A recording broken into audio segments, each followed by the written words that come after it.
मसीह की मेरे प्यारे भाइयों और बहनों, परमेश्वर का धन्यवाद करते हैं आज के दिन के लिए और इस वचन के लिए जो प्रभु ने आपके लिए दिया है। वो वचन है यिर्मयाह 29 चैप्टर का 11वां वचन। हम जानते हैं ये बहुत कॉमन वचन है, सारे परमेश्वर के लोगों को पता होगा कि परमेश्वर ने हमारी कुशल के लिए योजना बनाई है, हानि के लिए नहीं। अगर इस चैप्टर की पृष्ठभूमि में हम जाते हैं तो हम इस बात को अच्छी रीति से पाते हैं कि यिर्मयाह जो था एक नबी था जिसे परमेश्वर ने उसके लोगों को, है ना, उस लोगों को चेतावनी देने के लिए भेजा था। और हम जानते हैं कि वो लोग कैसे थे, वो लोग हठी लोग थे। परमेश्वर के जो लोग थे उन्होंने अपने मन को कठोर कर दिया था and they were into some practices that was not pleasing the Lord. God was not happy with them and God was really angry on them and God really wanted to them to repent so that their life be blessed, है ना, कि वो उसकी life जो है कर्स नहीं हो जाए बल्कि ब्लेसड बन के रहे। इसलिए परमेश्वर चाहता है कि वो मन फिराए।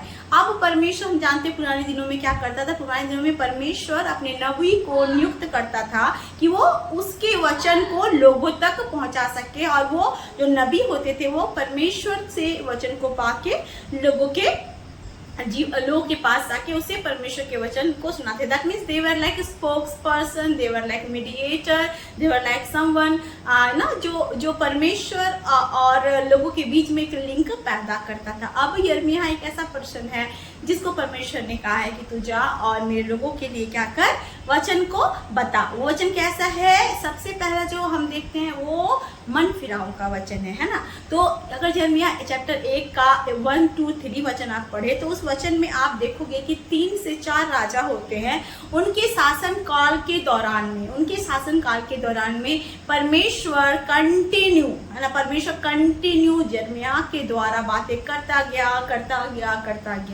because God wanted them to repent। परमेश्वर चाहता था कि वो मन फिराए। नियरली 627 BC से 586 BC तक जो है वो कंटिन्यू वचन उनके पास आता रहा। ये नियरली 41 ईयर्स है ना। अगर आप देखो तो 41 ईयर्स तक कंटिन्यू परमेश्वर जो है अपने लोगों के लिए वचन बांट रहा है। जो चैप्टर 1 का 1 से 3 के वचन के बीच में जो दौरान है ना, और फिर हम लिखते हैं कि तब तक परमेश्वर ने वचन भेजा जब तक यरूशलेम बंधुआई में ना चला गया। अगर आप तीसरे वचन को पढ़ेंगे तो साफ रीति से तीसरा वचन इस प्रकार से कहता है, जब तक कि उसी वर्ष के 5वें महीने में यरूशलेम के निवासी बंधुआई में ना चले गए, है ना, तब तक परमेश्वर का वचन उनकी लाइफ में आता रहा। लेकिन उन लोगों ने क्या किया? मन नहीं फिराया, है ना। आज हमारे जीवन में कई बार ऐसा होता है कि हम अपने मन की कठोरता के कारण ऐसी परिस्थितियों से होकर गुजरते हैं और परमेश्वर की आवाज़ को ना सुन पाने के कारण हम ऐसे सिचुएशन में हो जाते हैं जहां हमारा लाइफ बेकार हो जाता है ना, और हम बॉन्डेजेस में पड़ जाते हैं। मैं बहुत सारी ऐसी बहनों को जानती हूँ पर्सनली, ऐसे भाइयों को जानती हूँ पर्सनली, जिन्होंने कहा सिस्टर मेरा ये डिसीजन जो है लाइफ का बड़ा गलत था। मैंने परमेश्वर से प्रार्थना उतनी नहीं की थी, लेकिन मैंने अपने मन के हिसाब से, अपने विचार के हिसाब से, अपने दिमाग के हिसाब से काम किया था और आज पछता रहा हूँ because I can understand today that this was not from the Lord. और since it was not from the Lord I am into a big trauma in life, है ना। तो अभी क्या होता है, हमारी लाइफ में भी ऐसा होता है। हम परमेश्वर के लोग हैं, हमारे जीवन में बहुत सारी बातें हैं जो प्रभु चाहता है कि हम उसके अनुसार चलें, लेकिन हम कई बार अपने बातों को परमेश्वर के सामने रखते हैं, कहते हैं लॉर्ड आई थिंक ये सही होगा प्रभु, ये ऐसा होना से अच्छा होता है, ये लड़का मेरे लिए परफेक्ट है, ये लड़की मेरे लिए परफेक्ट है, वो मेरे लिए परफेक्ट है, वो मेरे लिए सही है करके, या फिर ये जॉब मेरे लिए सही है, ये घर मेरे लिए सही है, ये जगह मेरे लिए सही है। बहुत कुछ जो हम करते हैं, सोचते हैं, दैट इज लाइक, है ना, our own, not from the Lord. और हम क्या करते हैं, परमेश्वर की आवाज़ को नहीं सुनते। हमारी आवाज़ इतनी ज़्यादा होती है कि हम परमेश्वर की आवाज़ को दबा देते हैं और उसके बाद जब हम रियल लाइफ में कोई डिसीजन लेते हैं तो क्या होता है, वो डिसीजन हमारे जीवन को धीरे धीरे तोड़ता जाता है, हमें गिराता है और हमें बंधुआई में ले आता है।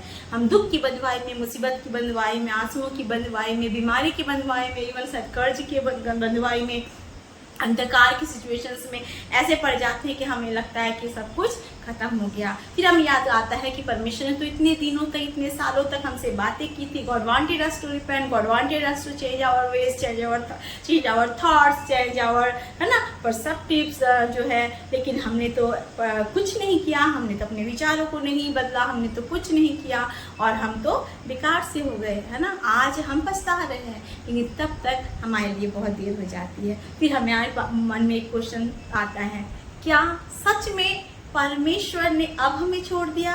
Because that was my own way, that was my own decision, it was not from the Lord. क्या परमेश्वर ने मुझे छोड़ दिया? लेकिन नहीं, हम देखते हैं वही परमेश्वर जो इज़राइल को हम यहाँ पे देखते हैं, यरूशलेम के बारे में साफ रहता है। यरूशलेम जब तक बंधुआई में ना चला गया तब तक परमेश्वर का वचन कंटिन्यू बातें करता गया। And they were into wrong practice. They did not turn their ways to the Lord. They never said, Jesus, I am wrong, or Lord, I am wrong, please correct us. But they were like, नहीं, हम सही हैं।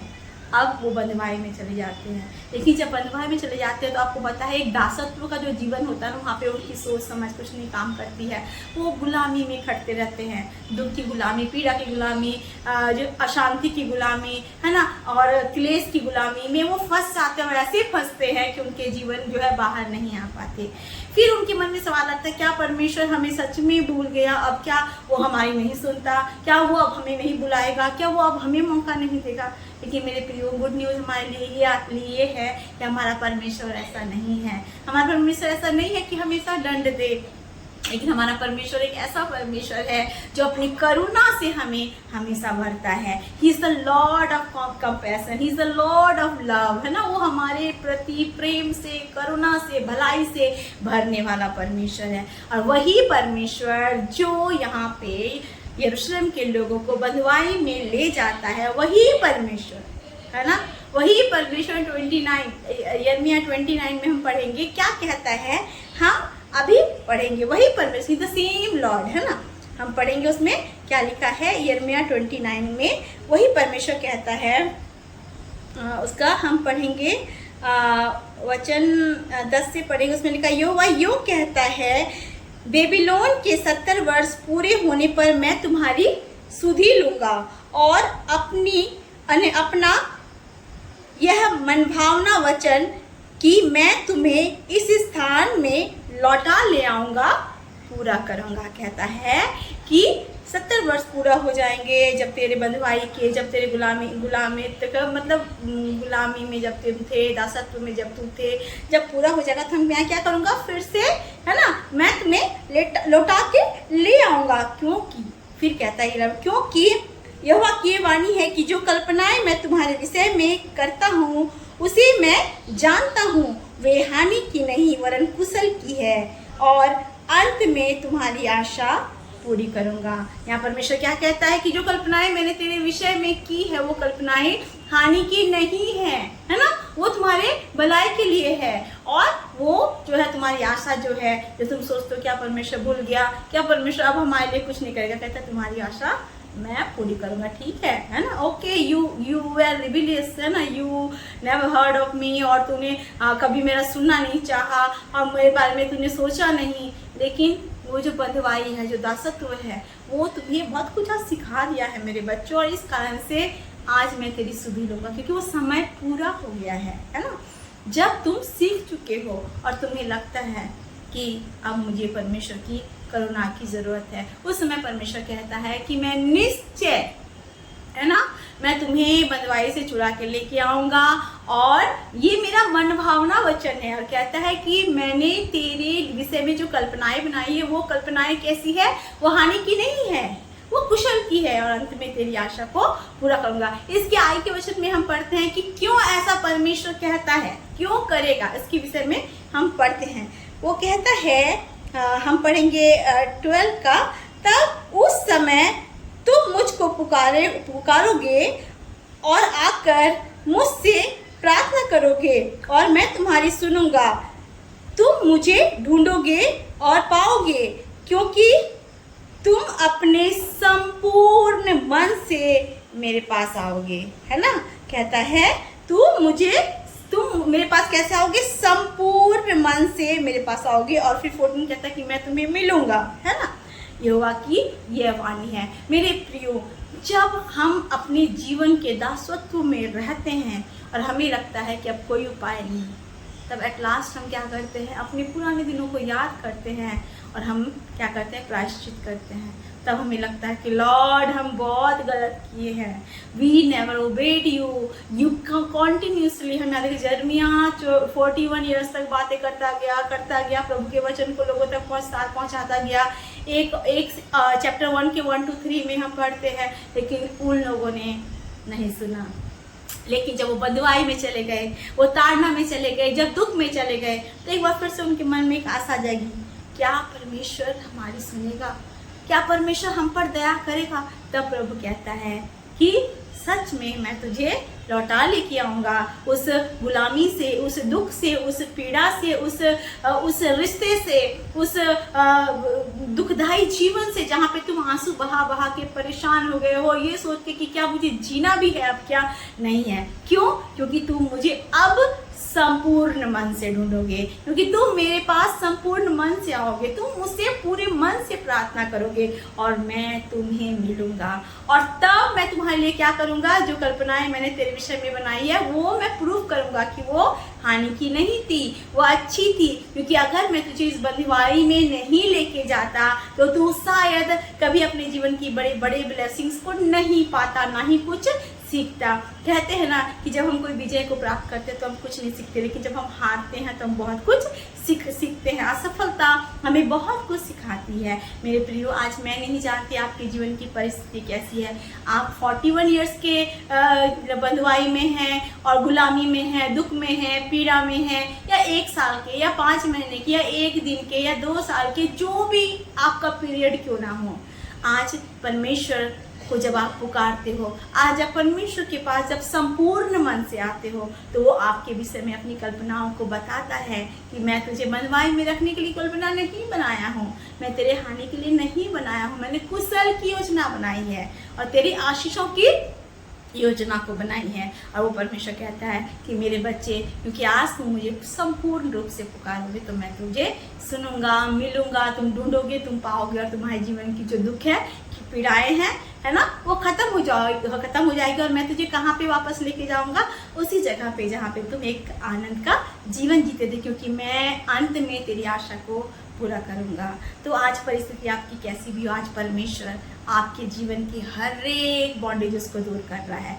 दुख, मुसीबत, बीमारी, तकलीफ, जो कुछ भी परिस्थिति आपकी जो भी हो, है ना, किसी ने आपको टॉर्चर किया हो, किसी ने आपको मानसिक रीति से सताया हो, किसी ने आपके जीवन को छोड़ दिया हो कि ये मरे, इसका कोई लाइफ में आपको लगने लगा हो कि इससे अच्छा मैं मर जाता, मेरा लाइफ तो बेकार है। लेकिन उस परिस्थिति में परमेश्वर कहता है, मेरे बेटे, इस परिस्थिति में तुम हमेशा नहीं रहोगे, है ना, आज तुम हो, है ना, बिकॉज यू नेवर, है ना, यू नेवर ओबेड मी, है ना, मैंने जब तुझसे बातें की तुमने सुना नहीं, लेकिन आज मैं फिर से तुझ पर दया करूंगा, करुणा करूंगा और तेरे लिए अपनी भलाई को पूरा करूंगा। वो परमेश्वर आपसे प्यार करता है, वो परमेश्वर आपकी परिस्थितियों को बदलेगा और आज आपको अपनी बहुतायत की आशीष से भरेगा। मैं विश्वास करते इस वचन से परमेश्वर ने निश्चय बातें की होगी और आपके बंधन टूटे होंगे। आपका परमेश्वर का धन्यवाद। चलिए हम प्रार्थना में जाएं और परमेश्वर से प्रार्थना करें कि प्रभु अपनी इच्छा को मेरे जीवन में पूरा कर, मुझसे बातें कर, मुझे भी बंधुआई से निकाल कर अपनी कुशल योजना को मेरे जीवन में पूरा कर। आइए हम प्रार्थना करें। Hallelujah Jesus.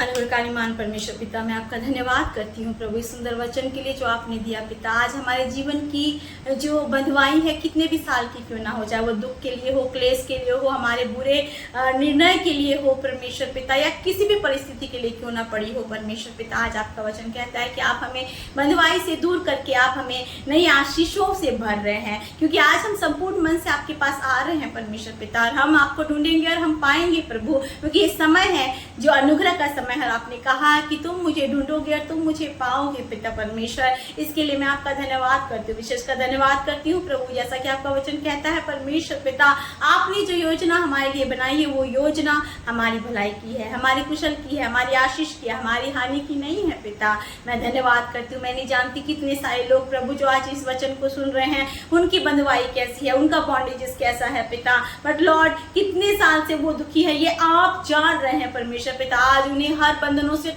प्रभु छुटकारा दे, तोड़ दे बंधनों को प्रभु, और अपनी परम योजना को, कुशल योजना को प्रभु उनके जीवन में पूरा कर। जो कुछ भी हुआ उसके लिए क्षमा करे परमेश्वर पिता। कई बार हम आपकी नहीं सुन पाते प्रभु, इस कारण से प्रभु हम ताड़नाओं से गुजरते हैं परमेश्वर पिता। Forgive us Father for all our Lord Jesus our wrongs Lord, और हमारे स्टबर्ननेस के प्रभु कारण प्रभु जो हमारे जीवन में परिस्थितियां बदल जाती है उसके लिए भी आपसे क्षमा मांगते हैं। हमारे हृदय को खोल दे परमेश्वर कि हम आपके पास संपूर्ण मन से आके आपकी संपूर्ण हमेशा की आशीष को प्राप्त कर सके। मैं धन्यवाद करती हूँ प्रभु, आप इस प्रार्थना को सुन रहे हैं, आज हर एक को आशीष दे रहे हैं, छुटकारा दे रहे हैं प्रभु, अपनी कुशल की योजना को पूरा कर रहे हैं, उनकी आशाओं को प्रभु एक बार फिर से आप पूरा कर रहे हैं पिता। आपका धन्यवाद, यीशु के नाम से इस प्रार्थना को मांगते हैं और पा लेते हैं। आमीन आमीन। Praise the Lord, God bless you all.